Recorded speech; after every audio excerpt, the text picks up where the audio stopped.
Hello and welcome to Reporters, where we're turning our attentions to the Shan people in Burma, who for decades have been fighting for independence.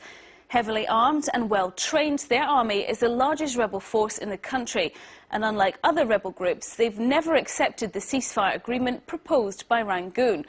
Their people face severe persecution from the military, their women are raped and their villages are burnt to the ground.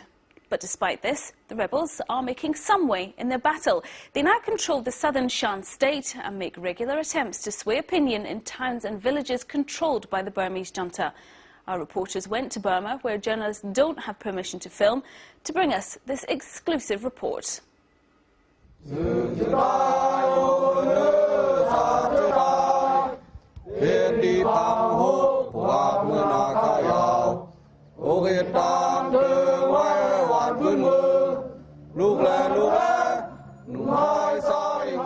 The day is breaking in Burma.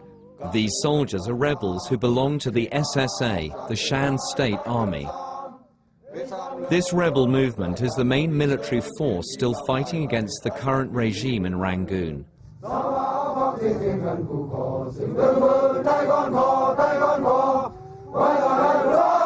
This unit is preparing for a foray into areas controlled by the Burmese junta.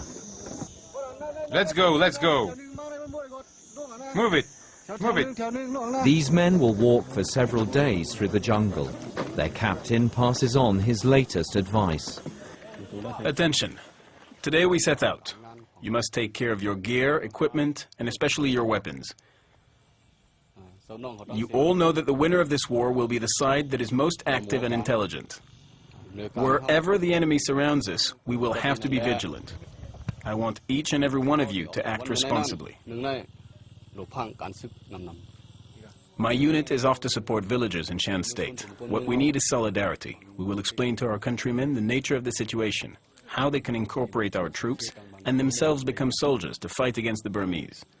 Obviously, if we run into Burmese army units, we're ready to do battle. We'll soon see what the situation is.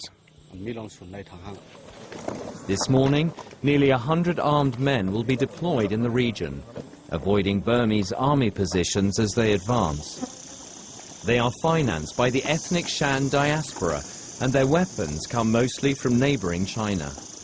The Shan state has a population of 8 million inhabitants and is located in northern Burma, wedged between Thailand and China.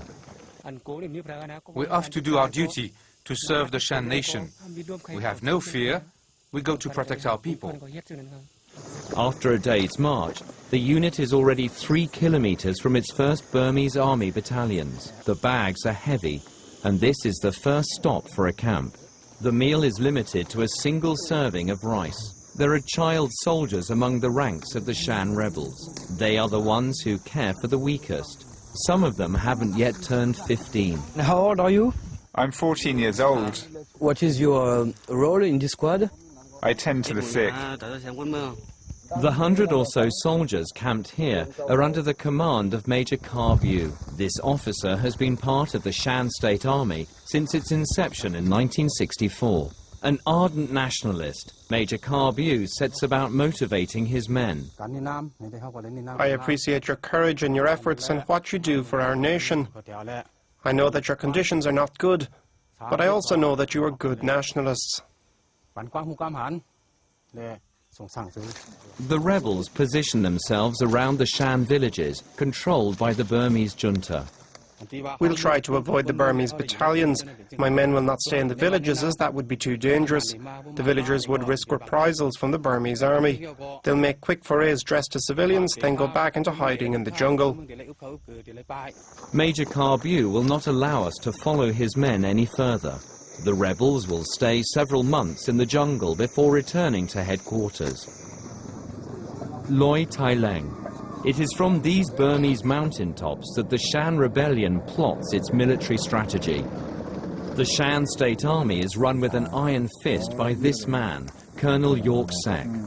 He is the head of 10,000 rebels scattered in Shan State. The area you see in green there, that's the Shan State. The north is controlled by the Burmese junta, and we control the entire southern part of the state. This man, flanked by armed men, is a major thorn in Rangoon's side. His rebel force is one of several armed groups in Burma who have refused to disarm. York Sek is seeking the independence of Shan state. For the past 57 years, the Burmese army has been present in our state. That's why we have very specific goals. We want to unite the various ethnic minorities to fight the Burmese army and push it back into its territory.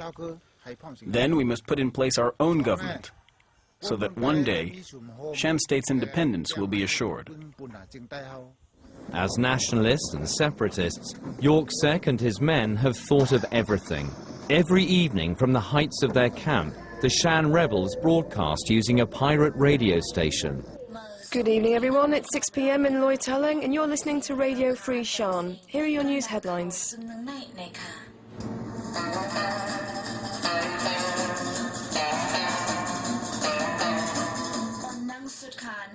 Human rights abuses have been committed in Shan State. On February the 12th, Burmese soldiers from Battalion 510 entered the village of Na Ping to interrogate villagers over their connection to our army. This amateur radio station is used to bypass the official information channels of the Burmese junta. Our radio is very important to us. It's a strategic tool. It was difficult to implement, but it has a wide listenership in Shan State. This radio is used to keep the Shan people informed, to give news of our army, and to let them know that they can count on us. The speech is well practiced. Propaganda also exists within the Shan rebel movement, which is organized in Loy Tai Leng like a miniature state. The rebels have built a school for the children of persecuted villagers. The students in this class had fled their village before being taken in by Shan soldiers. Ceylon arrived 6 years ago with his family and now teaches English and Shan. For him, it is a way to exercise his duty to resist against the oppression of the Burmese junta. Even though I cannot help my nation, like being a soldier and going to the front line to fight, I still feel like I have to help, like being a teacher. So it's one way to help the nation. In the city, like they only provide with the Burmese language, but even though there are Shan kids, they don't get to study Shan language. In recent years, the junta has intensified efforts to Burmanize the inhabitants of Shan province. First, there were forced population movements, and then subsequent negation of the Shan culture.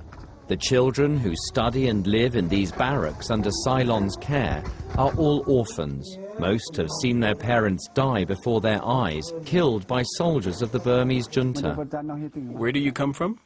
I come from the south. How did you come here? I fled. How did you flee? I escaped from my village. What about his parents?